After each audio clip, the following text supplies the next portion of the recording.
तो देखो, अगर आप एक न्यू जॉइनी हो तो उसके लिए ये सैलरी फैक्टर बहुत ही ज़्यादा मोटिवेटिंग रहता है, but it would cost your mental health. मैं सिलेक्ट हो गई, लोग मजाक उड़ाएंगे, ये तो सिर्फ क्लर्क है। हेलो, नमस्ते, वेलकम और welcome back to my YouTube channel. I hope आप सब लोग अच्छे होंगे, मैं भी अच्छी हूँ। आई होप आप सब लोगों की तैयारी बहुत अच्छी चल रही होगी, क्योंकि बहुत सारे एग्जाम्स ऑन द गो हैं।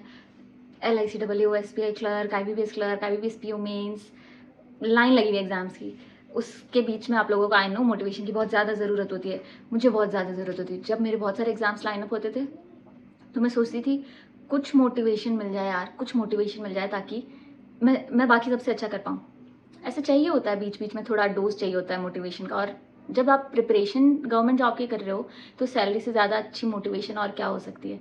तो मैं आज आपके लिए लाई हूँ SBI clerk latest salary slip. सितंबर मंथ की सैलरी स्लिप है ये। और ये जिनकी जिनकी सैलरी स्लिप है उनको 2 साल हो गए हैं ज्वाइन करे हुए, तो उसके अकॉर्डिंग ये सैलरी स्लिप होगी। बेसिक पे उस अकॉर्डिंग है। DA जो रिवाइज DA जो 12th बायपार्टाइट सेटलमेंट के बाद जो लगा है उस अकॉर्डिंग के DA है। और काफ़ी लोअर सिटी में पोस्टेड हैं, तो HRA बहुत ही, जो सबसे लोएस्ट जो HRA मिलता है वो इनको मिल रहा है, तो उस अकॉर्डिंग की सैलरी है। हाईएस्ट जैसे मेट्रो सिटीज़ में अलग HRA मिलता है, छोटी सिटीज़ में, छोटे टाउन्स में या छोटे गाँव में कम मिलता है, तो उस अकॉर्डिंग की सैलरी है। कुछ डिडक्शंस होंगे वो भी मैं डिस्क्राइब करूँगी, और क्या क्या अलग अलग अलाउंसेस मिल रहे हैं, सैलरी स्लिप के अलावा क्या क्या अलाउंस मिलते हैं वो भी आपको एक्सप्लेन करूँगी। So stay tuned.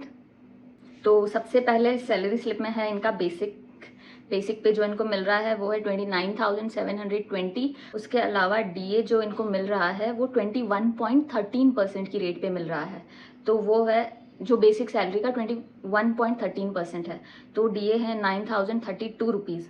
उसके अलावा इनको एक स्पेशल अलाउंस मिल रहा है 7,875 रुपीज़ का। उसके अलावा HRA होता है based upon your city which you are posted to, तो ये इनको मिल रहा है 3,487 रुपीज़। इसके अलावा स्पेशल अलाउंस एक अलग था, अभी इनको एक स्पेशल पे भी मिल रहा है इसके साथ, ये है 4,300 रुपीज़ का।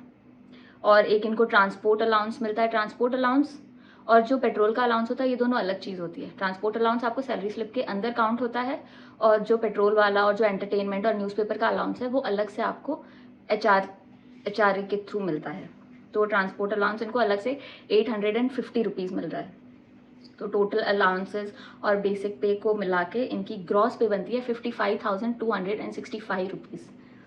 अभी बात कर लेते हैं इनका कितना डिडक्शंस हो रहे हैं सैलरी में से। तो एक इनका डिडक्शन हो रहा है एम्प्लॉय PF कंट्रीब्यूशन में, वो है 3,402 रुपीज़ का। ये इनके इन दी एंड जो आपको PF मिलता है, एक आपको PF बैंक के थ्रू मिलता है और एक आपको NPS का PA मिलता है। तो ये जो बैंक में जो आप कंट्रीब्यूट कर रहे हो ये वो पैसा है। एक जो NPS में जो आप कंट्रीब्यूट कर रहे हो वो है कॉन्ट्री पेंशन फंड, तो उसका आपके डिडक्शन हो रहा है 4,121। ये जो आप PF में जो आपके डिडक्ट होता है उसका 50% आप देते हो और 50% आपको जिधर भी आप ये आपका डिडक्शन चल रहा है वो सामने वाली पार्टी भी उसमें कंट्रीब्यूट करती है। और एक 100 रुपीज़ का इनका मेंबरशिप ले रखी है इन्होंने, बैंक में आपको कुछ मेंबरशिप लेनी पड़ती है, आपकी इच्छा है, ये आपके अकॉर्डिंग आप कटवा सकते हो, ज़रूरी नहीं है सबका कटेगा। तो ये 100 रुपीज़ का कट रहा है। तो 55,265 इनकी बेसिक पे थी, जिसमें से इनके डिडक्शन 7,623 रुपीज़ हो रहे हैं।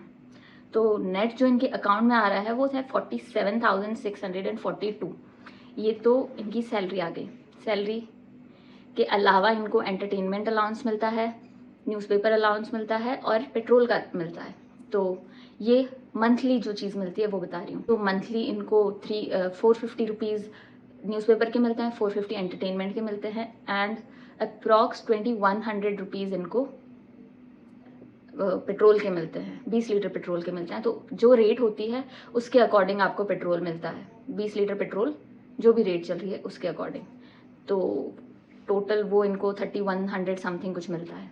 तो 47,642 के अलावा अगर आप 3,100 इसमें और जोड़ते हो तो ये अप्रॉक्स आपका 51 और 52 के करीब इनकी नेट पे है। ये आपका मंथली इनको इतना तो मिलना ही है। मैं वीडियो के एंड में इस सैलरी स्लिप का स्क्रीनशॉट ऐड कर दूंगी ताकि आप लोग इसको डिटेल वर्जन अच्छे से देख पाओ, तो you can watch it in the end. उसके अलावा जो अलाउंसेस मिलते हैं वो जो LTC जो आपको हर 2 साल में घूमने का जो अलाउंस मिलता है हॉलीडे का, वो भी आप अवेल कर सकते हो जब भी आपको ज़रूरत हो। पीओ की तरह इनको फर्नीचर का अलाउंस नहीं मिलता। बाकी कुछ कुछ अलाउंसेस का फ़र्क रहता है। पीओ में आपको ये अलाउंस काफ़ी डबल रेट पे मिलते हैं, क्लरिकल में काफ़ी कम रेट पे मिलते हैं। थोड़ा डिफरेंस तो रहता है, देखिए थोड़ा नहीं कह सकते, काफ़ी डिफरेंस रहता है। एक्चुअली पे लेवल अलग होता है, जॉब का लेवल अलग होता है। अदरवाइज भी पीओ जितना एग्ज़ाम टफ भी नहीं होता क्लरिकल का, तो आप सेम सैलरी एक्सपेक्ट भी नहीं कर सकते हो। तो देखो, अगर आप एक न्यू ज्वाइनी हो तो उसके लिए ये सैलरी फैक्टर बहुत ही ज़्यादा मोटिवेटिंग रहता है। बोलूँगी, अगर आप rather than choosing IBPS clerk and SBI clerk, आप अगर इन दोनों के बीच में आपको कभी चूज़ करना पड़े और सिर्फ सैलरी के ऊपर आप चूज़ कर रहे हो, तो definitely SBI clerk is better option.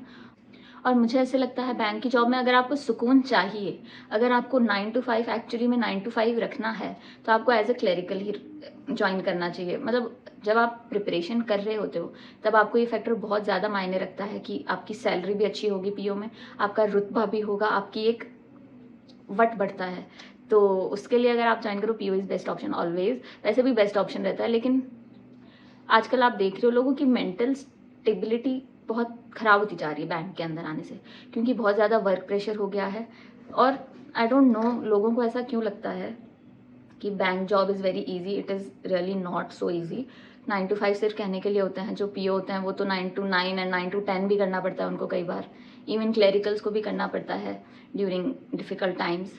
तो ऐसा कोई ज़रूरी नहीं है कि आपको 9 to 5 कहने को मिल रहा है तो 9 to 5 ही होगी। Job is actually hectic. तो जब आपके पास कोई ऑप्शन नहीं होता है ना, तब तो आपको लगता है जो बेस्ट है वो ही चाहिए मुझे। लेकिन everything comes with a cost, right? तो पीओ की भी आपकी सैलरी बहुत अच्छी होगी, सब कुछ बहुत अच्छा होगा, but it would cost your mental health. That's it. बस आप लोग को ज्वाइन करने से पहले थोड़ा बहुत सोच के ज्वाइन करना चाहिए। हमेशा salary factor is not everything. आप लोग ये देखिए कि आपको, अगर आपको घर के पास पोस्टिंग चाहिए तो क्लरिकल इज़ बेस्ट। अगर आपको फ़र्क नहीं पड़ता कहाँ पोस्टिंग चाहिए तो आपके लिए पीओ बहुत अच्छा है। अगर आपको फाइनेंशियल फ्रीडम से ज़्यादा आपको अपनी मेंटल हेल्थ इंपॉर्टेंट लगती है तो clerical is best. Otherwise you can join always, PO is best. वैसे it's not my opinion to tell you, but मैं अपना एक्सपीरियंस बता रही हूँ, जो मैंने लोगों से सुना है, इधर उधर की बातें हैं। Otherwise it's all your choice always, who am I to tell you. पर जैसे मैं भी जब प्रिपरेशन कर रही थी तब मैं सोचती थी यार पीओ तो जॉब बहुत अच्छी होती है, मुझे भी पीओ ज्वाइन करना है। 2 साल पहले तभी मैं सोचती थी कि पीओ की जॉब, क्लरिकल में कुछ नहीं है, क्लरिकल की तो ऐसा भी लगता था यार क्लरिकल में सिलेक्ट हो गई लोग मजाक उड़ाएंगे, ये तो सिर्फ क्लर्क है। कभी कभी ऐसा फील भी होता है, लेकिन नहीं उड़ाते यार, सब लोग खुश होते हैं आपके लिए। क्लर्क कोई छोटी जॉब नहीं होती। एंड अब भी अगर आज के पॉइंट में मेरे को कोई बोले ना प्रमोशन ले लो या एज अ पीओ का एग्ज़ाम दे दो, मैं नहीं दूंगी। मैं नहीं दूंगी। मेरे अपनी चॉइस है भाई। It's, I am not forcing anyone.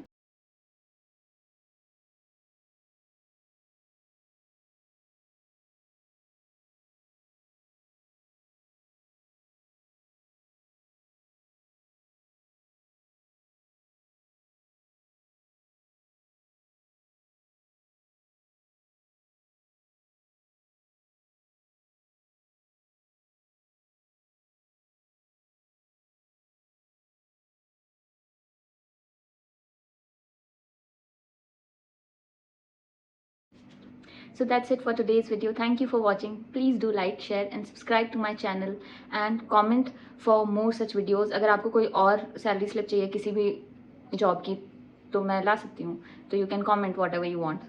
Bye.